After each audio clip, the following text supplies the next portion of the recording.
வணக்கம். மீண்டும் ஒரு கர்மமலர்ந்த வீடியோவில் உங்களை சந்திக்கிறது மிக மிக மனவருத்தம் அடைகிற நண்பர்களே.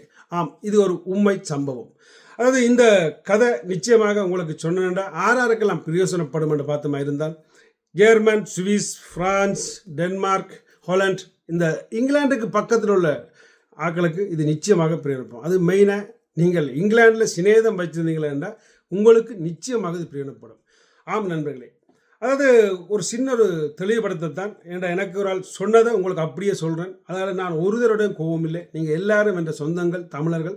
ஆனால் என்ன செய்ய முடியும், இங்கிலாந்தில் உள்ளவர்களை எல்லாரையும் நான் கெட்டதாக சொல்லல. ஆனால் அதுக்காக இங்கேயும் அதிகம் கெட்ட தமிழர்கள் இருக்கின்றார்கள். அவர்கள் சும்மா தமிழர்கள் இல்லை. அவர்கள் ஆக மிஞ்சினால் மற்றவர் எக்கேடு பட்டாலும் பரவாயில்லை, நான் மட்டும் வாழ்ந்தால் காணும் என்ற ஒரு எண்ணத்தோடு இருப்பவர்கள் இங்கே அதிகம் உண்டு என்றதை சொல்லிக்கொண்டு ஒரு வீடியோக்குள்ளே நுழைவோம்.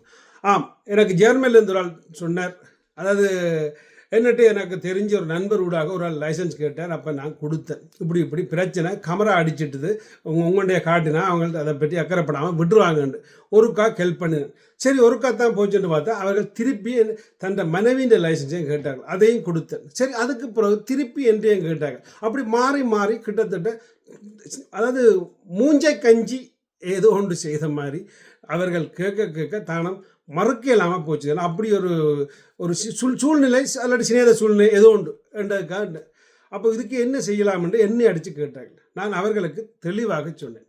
அதாவது இங்கே டாக்ஸி டிரைவர் மேல் அதிகம் இருக்கின்றார்கள், ஊபர் டிரைவர் மேல் அதிகம் இருக்கின்றார்கள். அவர்கள் அவசரமாகத்தான் ஓடுபட்டு திரிவார்கள். அவர்கள் உழைக்க வேணும் என்பதற்காக வேகமாக ஓடுவார்கள். அதனால் கமரா அடித்தா பணம் கட்டணும், அல்லாட்டி அவன் பாயிண்ட்ஸ் போகும். அப்படி பாயிண்ட்ஸ் போகாமல் இருக்கும் பட்சத்தில் ஆரேன்னு ஒரு நண்பர் மாதிரி இல்லை, அதாவது ஜெர்மனிலையோ பிரான்சிலோ இருக்க வேண்டிய லைசன்ஸை காட்டி தப்பிக்கொள்வார்கள். அவர்கள் ஓரளவு பரவாயில்லை. ஆனால் அதையும் விட ஒரு விசித்திரமான ஆட்களும் இங்கே இருக்கிறார்கள். அதாவது உங்கள்கிட்ட தொடர்ந்து வாங்குறேன்டா அவர் நிச்சயமாக அவர் தனக்கு பிரயோஜனப்படுறதுக்கு வாங்கியிருக்க முடியாது. அவர் உங்கள்கிட்ட இருந்து வாங்கி அதை இன்னொருவருக்கு காட்டி எடுத்து அவர்கிட்ட இருந்து 1000 இல்லை 500 பணம் வாங்கி போட்டு உங்களுக்கு ஃப்ரீயாக லைசன்ஸை திருப்பி அனுப்பக்கூடிய வாய்ப்புகளும் உண்டு. ஸோ அப்படியான கள்ளர்களும் இங்கே இருக்கிறார்கள். தயவு செய்து இந்த பக்கத்து நாடுகளில் இருக்கிற இங்கிலாந்து பக்கத்து நாட்டில் இருக்கிறவங்களுக்கு ஒன்று புரிஞ்சு கொள்ளுங்க. உங்களோட லைசன்ஸை வாழ்க்கையில் கொடுக்காதீர்கள். அப்படி கொடுத்தீர்களாக இருந்தால் உங்களுக்கு ரொம்ப நெருங்கிய சொந்தங்களுக்கு நீங்கள் உதவி செய்ய விரும்பினா மட்டும் செய்யுங்க. அதே சட்டப்படி குற்றம் ஐயா, அதே சட்டப்படி குற்றம். ஏண்டா இப்போ கூப்பிடுறார்கள், அந்த ஆளையே கூப்பிடுறார்கள். அப்படி ஆளை கூப்பிடும் பட்சத்தில் நீங்கள் இங்கே வந்தீங்களா இருந்தால் உங்களோட லைசன்ஸ் பெரிய ஆபத்து. நீங்கள் சில நேரத்தில் ஜெயிலுக்கே இருக்க வேண்டிய கட்டவும் பெறும். அதனால் அப்படி ஆளை கூப்பிட்டா ஒருபோதும் வந்துடுறாங்க. நீங்கள் லைசன்ஸ் தொலைஞ்சி போச்சுட்டு லொஸ்ட் அடிச்சு போட்டு உங்கே இருக்க பாருங்க. ஸோ அப்படி கொஞ்சம் நிலைதான் உண்மை. அதாவது தயவு செய்து இங்கே உள்ள எல்லாரையும் நம்பாதீங்க. இங்கே பலர் இப்படியான வேலையை செய்கிறார்கள். இந்த வேலையை செய்கிறவர்கள் இதோட நிறுத்தி கொள்ளுங்க. அதாவது மற்றவர்களை ஏமாற்றி பிழைப்பு அது பிழைப்பல்ல. நீ உழைச்சி வாழ்வதே அது பிழைப்பு. அதை புரிந்து கொள். அதாவது இந்த சந்தர்ப்பத்தில் ஒன்று நான் கடைசியாக சொல்கிறேன். அது எவன் எனி லைசன்ஸ் கேட்டாலும் இங்கிலாந்தில் இருந்து நீங்கள் கொடுத்தீங்களா இருந்தால் இதுக்கு தான் கொடுக்குறார்கள். அதாவது ஒன்றில் இதை வச்சு பணம் சம்பாதிக்கிறார்கள், ஒன்றில் தன் பிரச்சனையை சமாளித்து போட்டு உங்களோட லைசன்ஸை திருப்பி தாரார்கள்.